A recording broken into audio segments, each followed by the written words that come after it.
Hello flight simmers, welcome back everyone to the TJ Pilot channel and welcome to the next full flight video. Today we are doing a flight which I have been wanting to do for a very long time. In my opinion it's a very special route from Amsterdam in the KLM 777-200 down to Quito.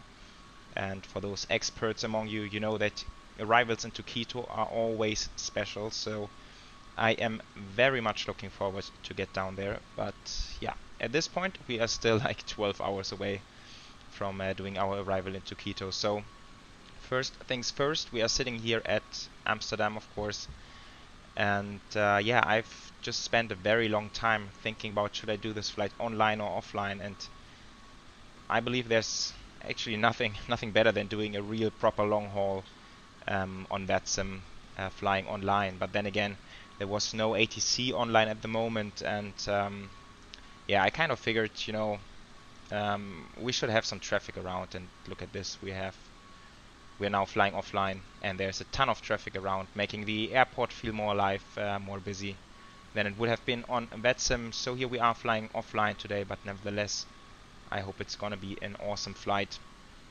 And yeah, so trip time down to Quito will be 11 hours and 23 minutes, crossing the Atlantic Ocean, of course. And you can see around weather here in Amsterdam is not too bad. It's quite cold, I believe, like 1 or 2 degrees outside temperature. But other than that, fairly nice and good weather. And then Quito, of course, might be a whole different scenario, but we will take care of that once we get closer to our destination. And yeah, regarding payload, I have put about 250 packs in here today, and also quite a bunch of cargo. I'm figuring that Quito is always, or has always been, a popular cargo destination as well, and I believe KLM certainly uses these flights to carry some belly cargo. So I've put some at around 20 tons of belly cargo on top, meaning we're gonna have a nice heavy takeoff weight for today. Right, and now that being clear, GSX is continuing with the boarding. I believe we can jump inside the flight deck. So here we are in the flight deck, folks, and before we start with the setup, I want to show you one thing. And I know I keep doing this flying the 777, but it keeps fascinating me, so I find this so special. I told you already we are on an 11.5-hour flight today, and look at this fuel load level, just 64%.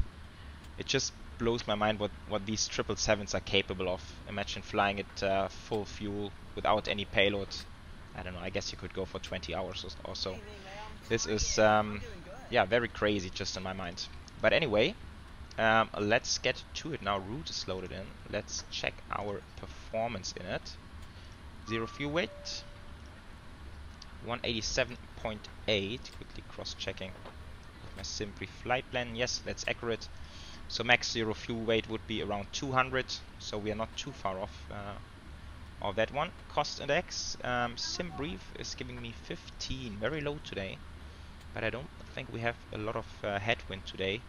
Yeah, headwind component throughout the flight only 10 knots, which is not a lot crossing the Atlantic, so we are lucky in terms of wind today. And alternate fuel in SimBrief just 4.7, meaning alternate's very close. We can dial this down, and this we can leave it. It is 320 initially is also fine. Let's see. So we are departing runway 36 left, which is all the way out there. It's going to be a long taxi to get there, but we are used to this flying in Amsterdam. And let's look at the charts. So we are flying the Vola 3 Victor departure out of 36 left, and we can read down here the larger one, the Vola 2 Zulu, is only during nighttime, but we are flying during daytime, so we can take the shortcut, which is the 3 Victor without any constraints. So this is looking good. Vola 3 Victor, there it is, and let's load in some wind data as well. Ooh, that was quick. Descent forecast ready, but I think we can also do this later on. So 9.7 up on arrival, that seems good to me, since we don't need a whole lot of alternate fuel. Transition altitude at Amsterdam A good question. Certainly not 18,000, it is 3,000 only. And then quickly checking if there's some initial climb altitude. Initial climb clearance right level 60, so this is coming in here. Heading initially 002, like that. And so, GSX is done. Let's fire up the APU, then we just need to do the takeoff calculation. And then we are pretty much good to go already. So let's see performance, runways 36 left, condition is dry, and now let's check the weather together.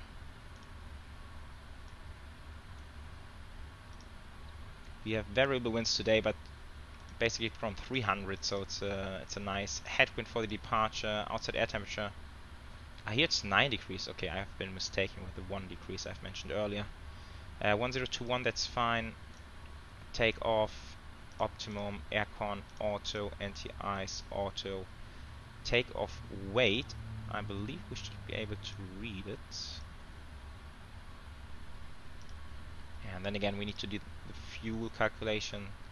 So trip fuel is gonna be 79 tons, pretty much.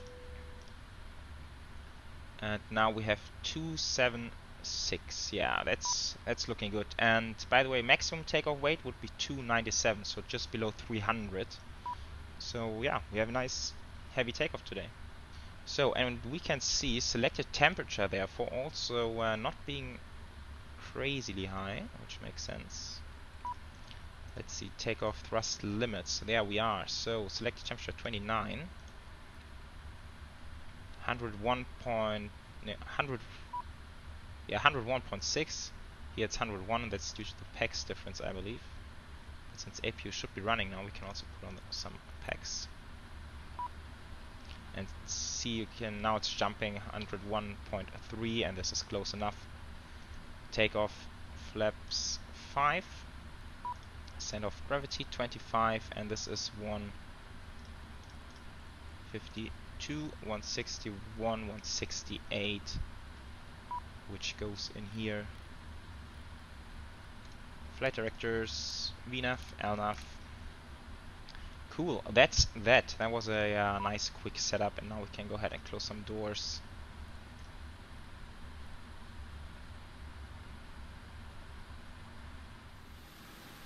Okay, looking all good from the outside.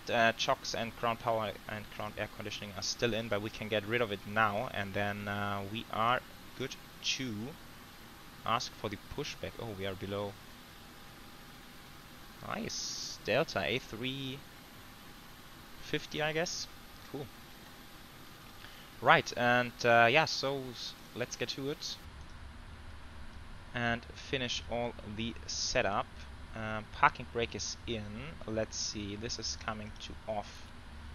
Then we have the hydraulics, fuel pumps, center ones as well, beacons, we have the seat belts. Not really doing it in a proper order here today, but it will work nevertheless. Just keep in mind, guys, forgot to say it at the beginning, I'm not a real world pilot, so these procedures are certainly not real world procedures. Just how I learned to do it, watching other videos and reading tutorials and this kind of stuff. So that's what I'm doing here. Right, so we can continue with the checklists. Oxygen is tested. Checklist. Oxygen test 100%. Flight instruments 302, 302, 1021, 1021. 3 times checked. And then let's see, we can go ahead and disconnect everything.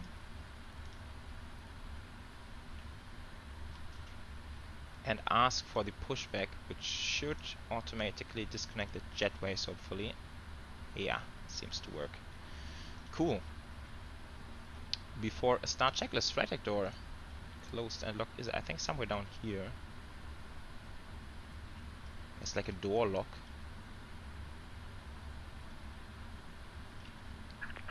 Ah, never mind, I don't even know where it is. MCP is set. We have V2-168, heading of 002 and altitude 6000 initially. Takeoff speeds have also been completed. Can double check here. 152, 161, 168. CDU pre-flight is completed. Trim is 5 units. Set. And rudder trim and aileron trim should be 0.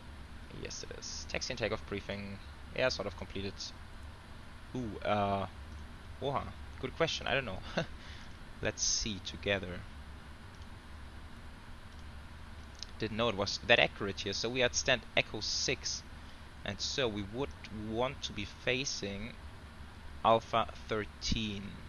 Small aircraft. Nah, it doesn't sound for us. But it's interesting. It doesn't say anything about large aircrafts here. And I'm quite sure the real world flight I saw taxiing out this way. I am quite sure about this. So let's go Alpha 13. Departure check completed. Bypass pin inserted. I think otherwise it would say something about not allowed for large ones. Yeah, and then we're gonna do Alpha 13 down to Bravo and then just down on Bravo. Long taxi certainly. So all the way down Bravo, Charlie, crossing at Whiskey 5, down on Victor, and then Victor 4 for runway 36 left. That's the plan. Off we go. Commencing push. All engines clear. Look at this, guys. This is really looking amazing. And yeah, also quick note. So I'm of course still running my RG shade preset, and it is uploaded to the forums page over at the RD preset forum. So you can go ahead and download it, and then you will have exactly the same preset which I am currently using here for this video. Right, let's fire up now.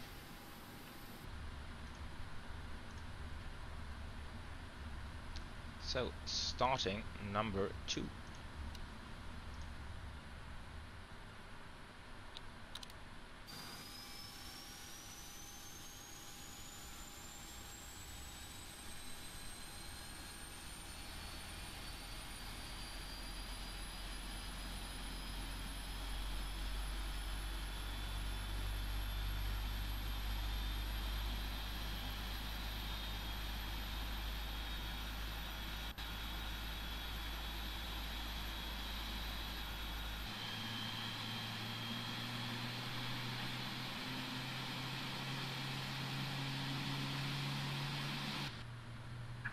Set parking brakes.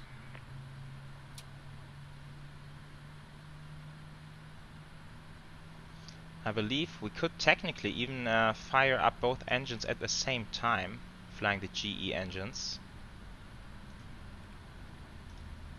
I'm not too sure. I know that some 777 engines you can do it, and on others you cannot do it.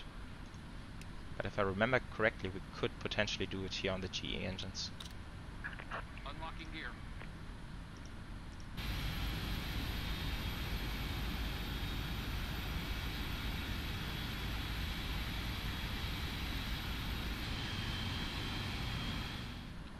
Alright, looks like we have 2 good engine starts.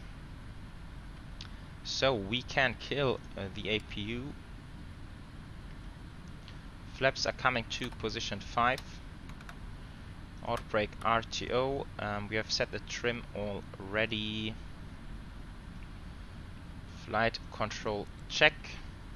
Full left, neutral, full right, neutral, full up, full down, and the rudder full left and full right, neutral. Before taxi checklist, anti-ice not required. Recall is checked. Flight controls are checked. Ground equipment is clear. And before takeoff checklist as well, flaps 5 are set. Righty. Taxi and turn off lights. And we are good to go.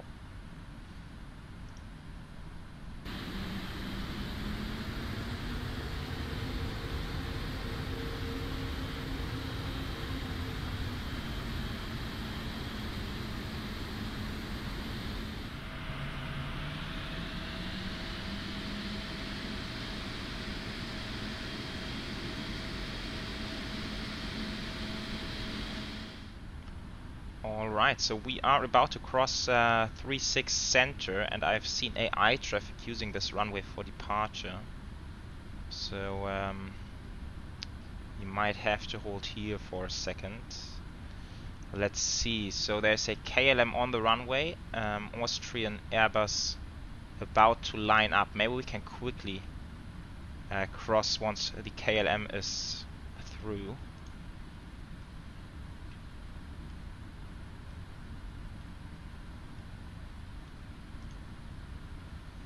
Okay, it's rolling.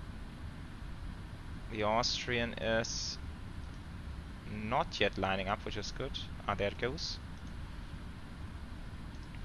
Yeah, but I think we can manage. Okay, so let's pop on the strobes.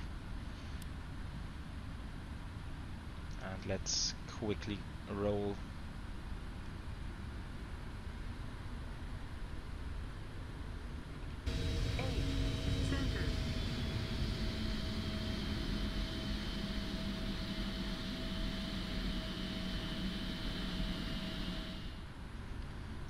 Okay, so we are finally getting here. 17 minutes.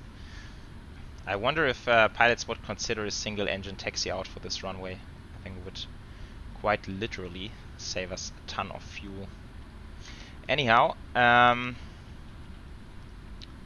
let's assume we are cleared for takeoff. I don't think we have to worry about traffic here a lot. So strobes, landing lights, TAR is set. We have the weather radars on both sides, since terrain is really not a thing here at Amsterdam.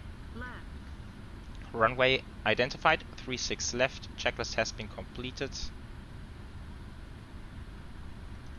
We can start the timer. There's a parallel departure going on, but timing is quite good, I believe.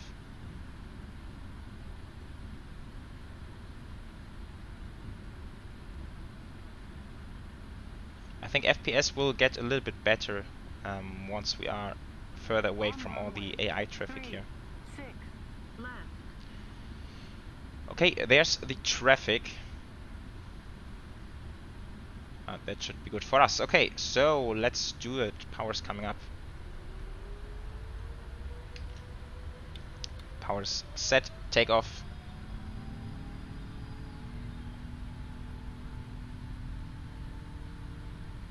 Takeoff power is set. 80 knots.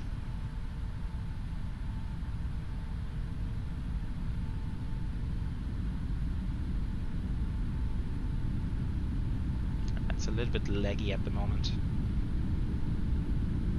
V1. Rotate. Oh, what's going on? I think that's an elevation issue. Sorry about that. Bit of a bouncy departure. But we are airborne. Gears coming up. And I didn't hear any callouts. I'm not sure what's going on with the callouts here.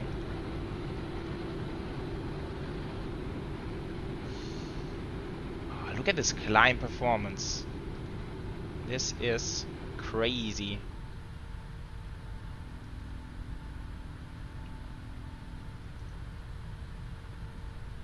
Okay, speeding up.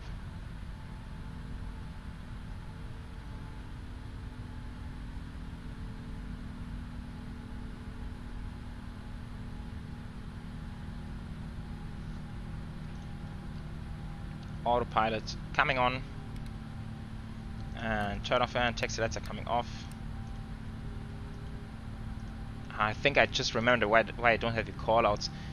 I actually disabled them because I did a test flight with FS2 crew earlier. I'm quite sure I switched off the callout somewhere. Anyway. Flaps up, speed check, flaps up. Transition altitude is coming to standard.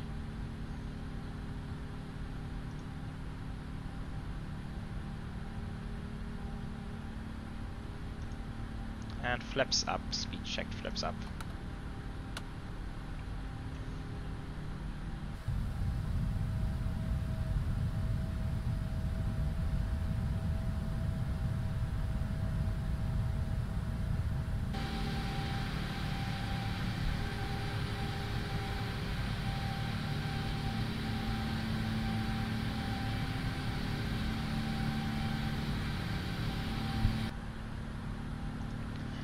Very cool departure so far.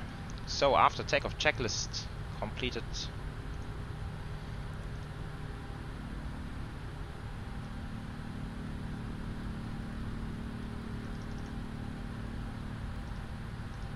Passing 5,000 feet. And I think we can keep it climbing. The cruise was 320 initially, yeah. Maximum is 263, recommended still finding itself. Yeah, let's go 320 initially.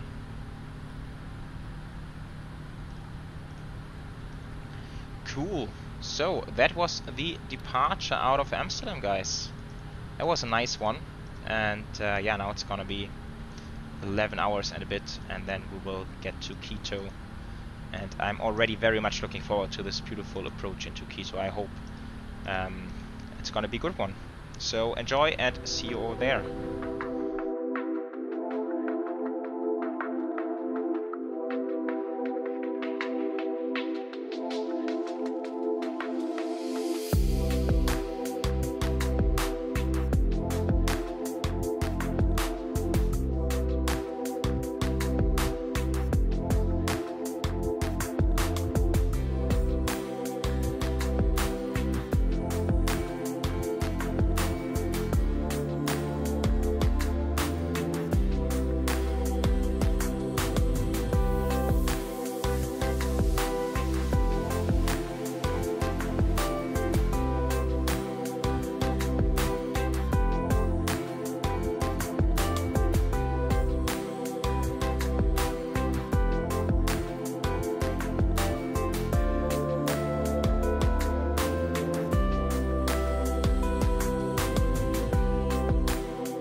Hello folks, welcome back everyone, and thanks for sticking around to do the approach planning. And I think this will be, yeah, a special and interesting one. As I've mentioned earlier, I really wanted to do this flight for a long time, and this is mainly, of course, due to the arrival into Quito, which is very special. First of all, after departure, I noticed that the progress bar kind of did not work properly, so I had to take it off there. Sorry about that. I couldn't get it to work properly during the cruise. But instead I have activated the landing rate monitor, so let's see if this will work. It should appear up on landing on the lower right corner of the screen. I haven't tried it before, so let's just see what happens there. Right, we are about to pass flight level 220, which is deducting the airfield elevation of roughly 8,000 feet, only 14,000 feet above the ground. So we are fairly low already, and you can see we are currently heading into Quebec India Tango VOR, just 9 miles to go, and currently we are descending to flight level 180. And yeah, you can see around it's a bit cloudy, unfortunately. I was hoping for a bit of better views, and actually the weather isn't that great at all. We can have a look together for Quito. So we have winds 40 knots 360, so we are landing runway 36, so we have a nice stiff headwind, which is good. Visibility is good, but then we have showers in the vicinity. We have few clouds, only 1,500 towering cumulus, broken 2019 degrees, altimeters are 1022. And yeah, other than that it's okay, but yeah, there might be some larger showers or larger clouds and some showers around. Since we are descending to flight level 180, which is transition, let's go ahead and set the altimeter to 1022 like that.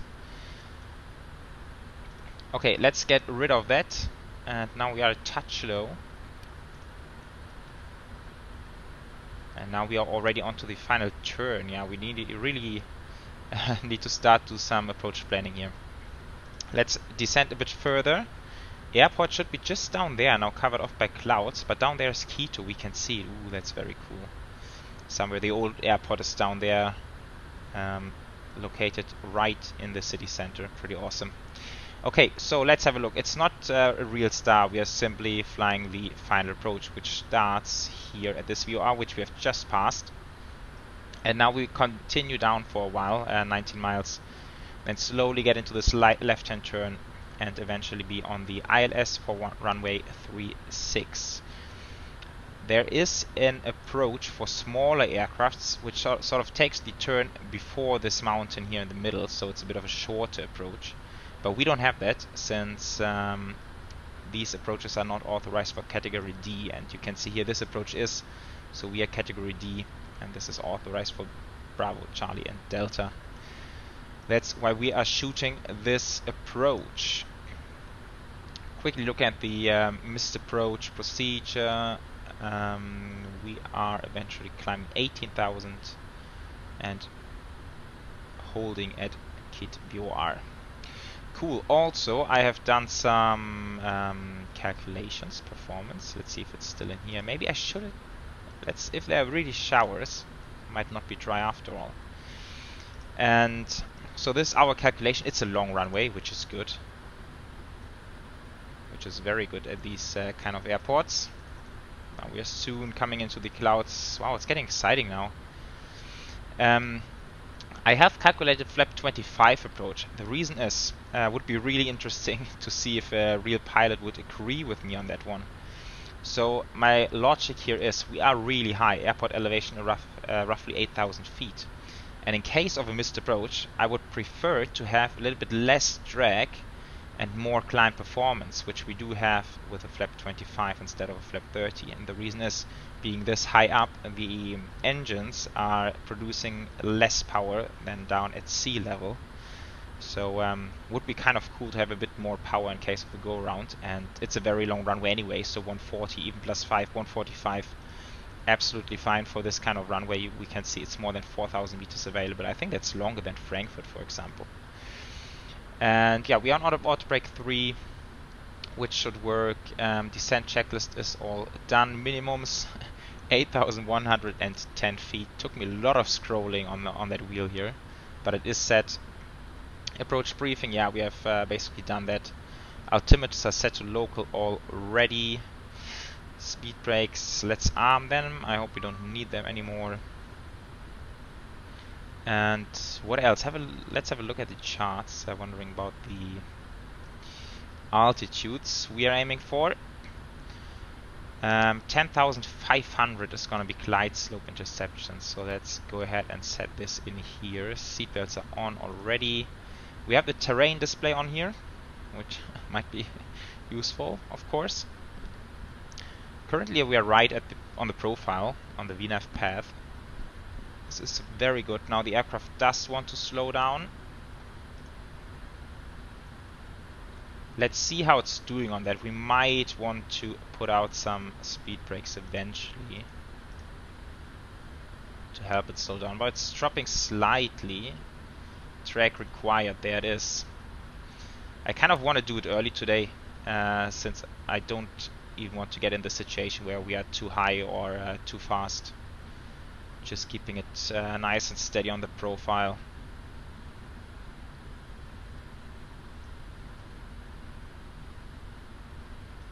And this will then also be a good time to do a flap 1 setting. Ooh, there's some aircraft coming in, interesting. Yeah, once again, I really hope AI traffic is not messing with us.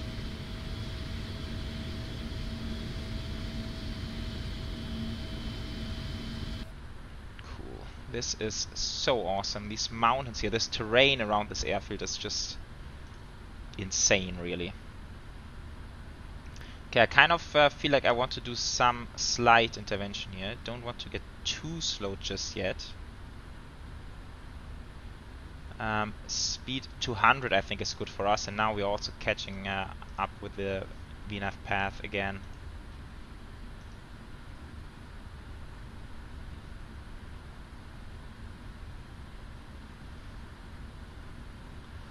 we already have the ILS reading, 17 miles to go. Yeah, so we don't really need to slow down too hard just now. Look at this, how close we are to this terrain. It's insane.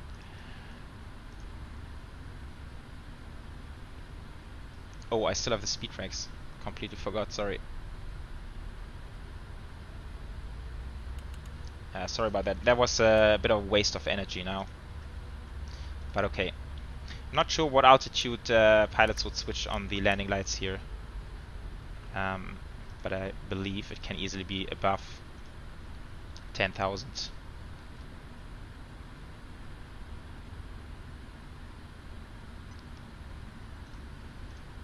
Okay, cool. Still nicely on the VNAV path. 14 miles to go. Let's slow down a bit more so we can get to a flap 5 config. We could do it right now, but let's use the drag to slow down.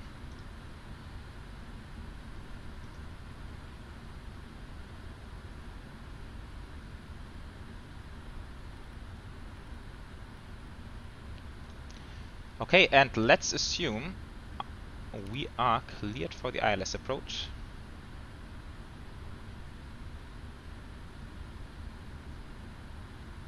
Ah, come on, aircraft. Don't do this to me. Please keep descending. Let's go flaps 15. It's getting a bit harder to slow down now.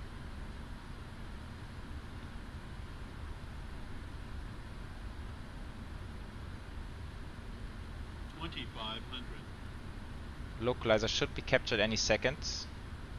There it is, localizer glide slope. Very good. This is coming to 18. 9.5 miles to run. Not slowing down at all now. Interesting. So we're just gonna drop the gear. A bit early, but I rather want to lose the speed just now. And 145 is gonna be the final one.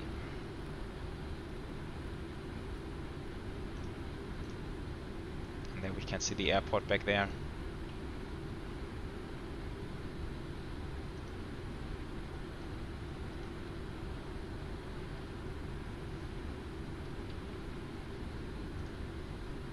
Seven miles to go. Looking good now, flaps 20.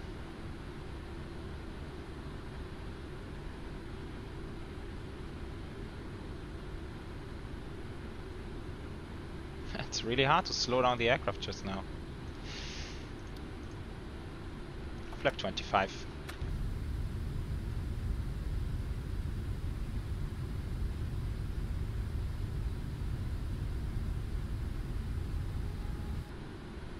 This is so cool.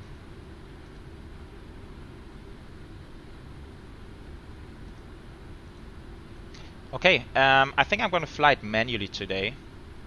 Quite sure this would be in line with KLM procedures, although I'm not too sure on that.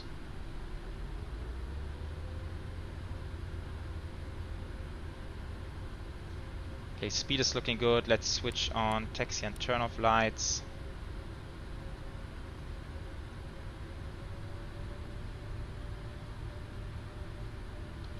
My aircraft. Landing checklist should be all green. Yes, it is. So let's get rid of that one. Cool. This is amazing. Hope there's no traffic.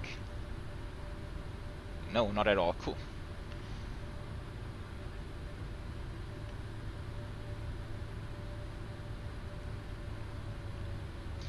Now, also, I think a real pilot would have a much better understanding of the power right now, but we have 65% to keep the speed with a flap 25 setting. Would be kind of cool to get a comparison. So how this would compare to a sea level altitude landing.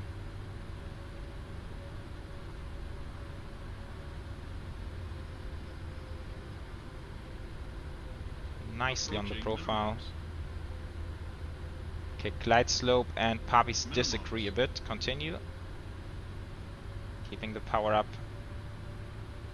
100. 50, 40, 30, 20, 10. Come on, get down there. Yeah, there we are. Nice. Reverse.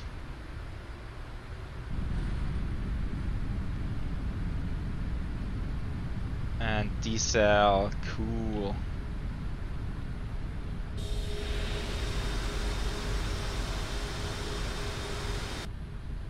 Let's take the next exit. Manual braking, idle forward. Not too bad. I'm happy with this one, guys. Now I kind of forgot to read the landing box there. But I can have a look at Volanta in a second to see what Volanta is giving us. Cool, but that's that was good. Yeah, I'm really happy with the flap 25 config. That felt very good. So I might do this more often in the future. Let's see. Okay, doing a quick cleanup. Flaps, auto brake. Then traffic and terrain coming off here. Speed brakes. This is coming to TA only. This is always the hardest part without having a first officer. And traffic and weather. Okay, flight time 11 hours 29 minutes. It is a long flight. It is definitely a long flight.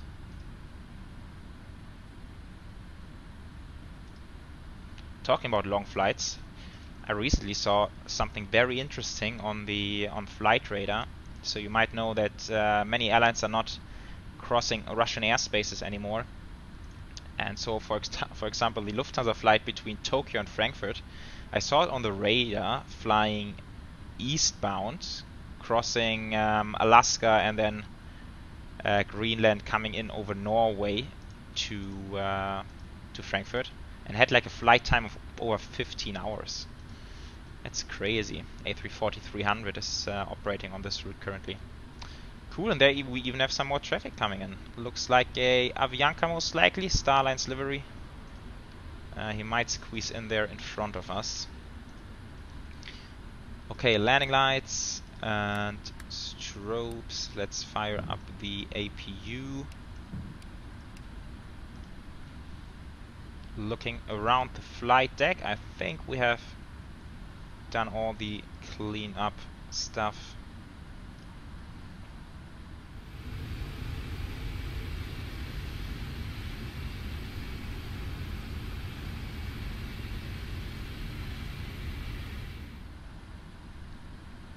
Okay, the gate is over here, and yeah, that's cool. There's really some action. Also, Copper Airline just taxiing out. I don't think we would have had this kind of action flying online, so sometimes offline flying is a charm. Okay, that's our parking here. Let's try to get a good one. Not sure if the docking system is working. Does not seem like it's doing it.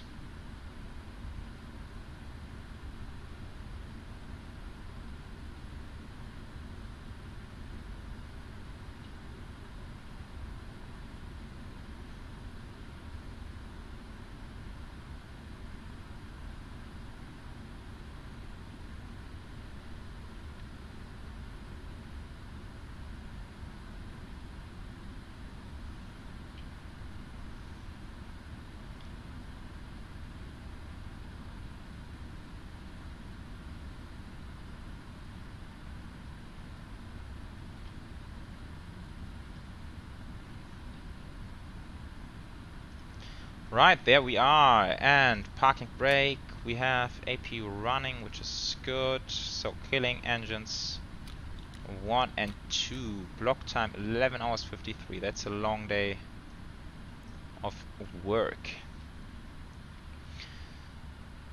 Seatbelts and beacons, fuel pumps, the hydraulics are coming off.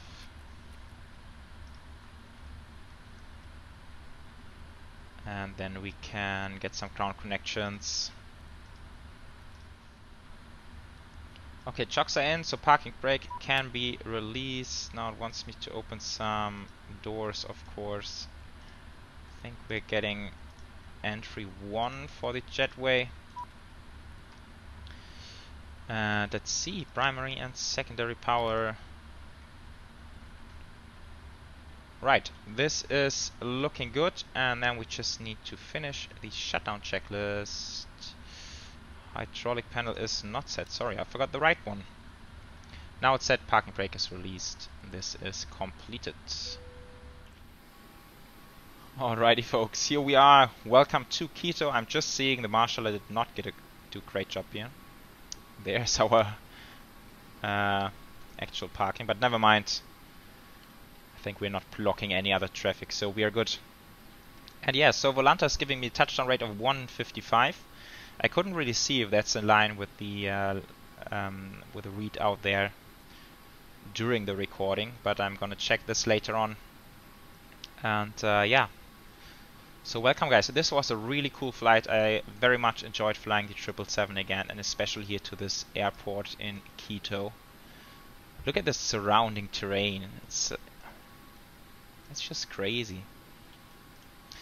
So crazy. And it's also interesting to know that this flight then continues down to Guayaquil and then it heads back to Amsterdam from Guayaquil. And I don't know the specific reason, but my guess really is that it can't depart on a 12-hour flight at this kind of altitudes. Would be cool to get this confirmed, in case it's right, of course, from someone who knows. But that's my guess here. And yeah, so here we are, guys. Nothing left to say for me on this flight other than thank you so much for tuning in. As always, it has been a pleasure having you around, and take good care of yourselves. See you next time, and happy landings. Bye bye.